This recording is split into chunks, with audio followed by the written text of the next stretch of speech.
So I too have a dream. I have a dream that the country you are born into or the postal code should not determine whether or not you have access to basic payments or the global financial system.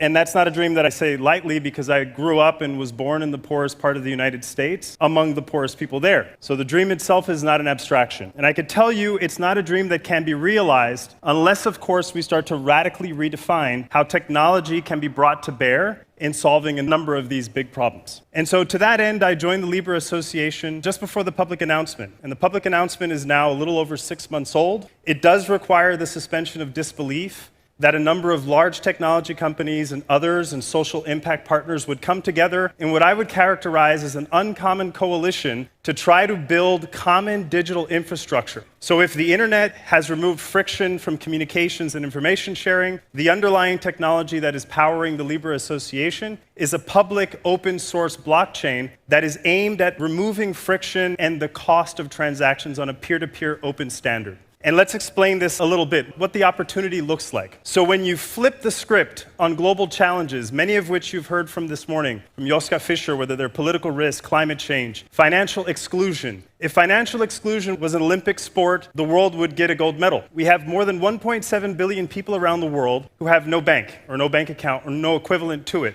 And they're operating in the shadow in the informal economy. We have 1.3 billion who are underbanked. And if you think for a second that this is merely a problem that plagues developing and emerging countries, 40% of the US public can't survive a $400 or $500 setback. What we call in clinical terms liquid asset poverty, what the rest of the world merely knows as poor. But there's something we could do about it. And that something requires breaking down the types of silos that have turned high-efficient payment networks into walled gardens. Imagine the value of your email system if a Gmail account couldn't send to a Hotmail account or a Yahoo account. Or if for the privilege of sending an email across those boundaries, you had to spend $30 and wait 5 days for the email to arrive. That's the problem of interoperability that plagues the world's payment networks today. There is a way of addressing this, but it has to be open source. It has to be governed in a manner that is independent and that puts checks and balances on the power of any particular firm, including the incubator of this project, Facebook. What we see here is an opportunity. A world where 1.7 billion people have no bank account, and yet of that number, roughly 1 billion have access to a low-cost $30 Android device, a ubiquitous device like this one. When this device becomes a payment terminal, and that payment terminal is then powered by an open standard and a digital token or a representation of value, you could now start to build a network of payments that is not only compliant, but it's inclusive. And that's what is effectively driving the mission and the vision of the Libre Association. How will we do this? One, it is notable that we chose this side of the Atlantic and also Switzerland as home for this project, in part to connect it to civil society, connect it to international organizations, and to inherit the legendary neutrality of the Swiss government and the Swiss country. But there's 3 real pillars to this project. The first, of course, is the technology. I've always advocated the notion that when we stop talking about blockchain and hardware and software, this is another wave of the internet that can help power a radical democratization of information, value, and ownership. The Libre blockchain has been public since June 18th. It's been an open public standard that developers all over the world are already leveraging and starting to build on top of. That's an important priority because that means we're starting to break down a lot of the walled gardens and will enable a responsible wave of financial innovation. The second piece of the puzzle, of course, is to inherit the intrinsic value and the responsible financial conduct and monetary policies of the underlying assets. So the Libra payment token as an instrument is meant to be the very best reflection and not competition with independent central bank-backed money, whether it's the euro, the dollar, the pound sterling, or others. So the Libra coin as a concept and as a construct is meant to inherit that intrinsic value and transfer that, but in a low-friction way. Finally, you need independent governance. There's an expression, if you want to go fast, go alone. If you want to go far, go together. And in this vision, in fulfilling the dream that not only I have, but one that is shared by the association, we're pleased to say that over time, this will be a group of 100 organizations that are all mission-aligned, and they all have exactly the same powers and privileges as the other in weighing in the voting decisions, not only at the technology layer, but at the governance layer for this project. So with that, the dream of making a more inclusive global financial system and payment network where the bottom rung of having access to payments is possible can be realized. So with that, thank you.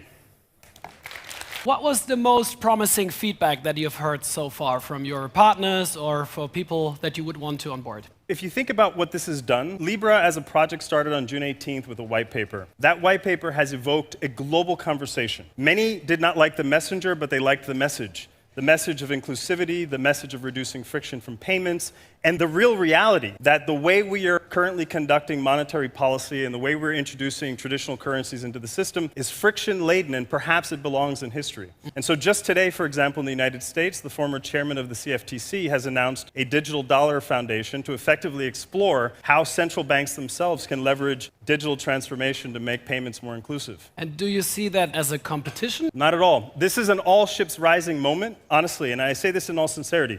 The problem is too big for any single entity to attack on its own. There's a reason this is being, at least Libra is being developed as a coalition, and the vision here is that the technology is open source and the platform is open source. We need to attack these types of challenges in a collective manner and build digital commons, public-private opportunities. So in order to make this vision become a reality, you also would take the risk to become superfluous? You have to. I think over time, the idea of becoming superfluous would mean that we've created competition. What I want to see, and we didn't discuss this nearly enough in 6 minutes, but the people who could afford it the least pay the most in the current financial system and current payment networks. And so increasing competition at that corridor and moving from analog to digital is an important priority. And I'd like to see a lot of competition, very vigorous competition in this space. How much is Facebook, as the initiator, an advantage or a disadvantage? At the end of the day, Facebook brings with it potential economies of scale, potential opportunities. Think about how many people in the world would not be able to make a phone call if they had to continue relying on fixed line infrastructure to get access to high quality telephony. And so for all the good and ill that every wave of technological and economic innovation brings with it, there are also opportunities. And I think the fact that Libra is being introduced in this manner is consistent with that model, that this becomes an opportunity for the world to get a lot of things right. How do you keep all those different interests aligned towards the goal that you just mentioned? The goal, I think, and the vision and the mission are bigger than the technology or the interest of any one firm or any one block. That's the only way to get this moving. Already today, we have had the formation, of course, of the association itself, the formation of a board and a council. Every one of those entities has the same voting rights as the other, and I could assure you that is an incredibly vigorous and democratic process. Democracy is hard, but it is the best of the worst alternatives we have. But it's also slow. It is. That, I think, is also important. I'd rather get this right, get the policy interest, the regulatory interest, and the commercial and human interest right. Get those aligned rather than trying to do this fast. What about the technology? Are there still some unsolved challenges? So I think the technology, ironically, and anybody in the room who has dealt with digital transformation, the technology piece of the puzzle is often the easiest, and I say that with respect and deference to my technologist. It's the social coordination and the organizational coordination that is difficult. And you can imagine that with the need for regulatory alignment, public policy alignment, and commercial and sort of social alignment, this is a project that has more operational complexity than it does technological complexity. I wish you all the best. Thank you you very much. Dante Disparte. Thanks so much.